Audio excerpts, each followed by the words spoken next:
สายหลังไม่บ่ได้อ่อนแอ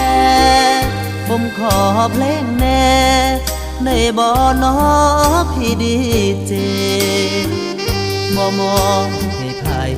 มอบให้ควายอีทูบักเลจากผมผู้บ่าวขี้เรบ่หูสิมอบให้ไผฝากเสี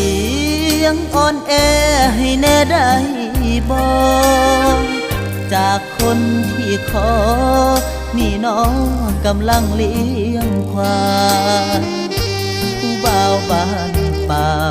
สมซอกลางนากลางไห้บ่มีคนมอบเพลงให้โทรเข้าหลังไมค์ขอเพลงให้ควายขอฟังกับควายมอบให้ควายบ่มอบให้คนเพราะใจมองมนขาดคนที่เป็นแรงใจ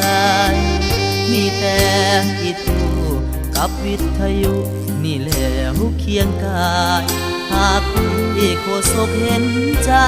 ประกาศหน้าใหม่หาแฟนให้แน่ต่อ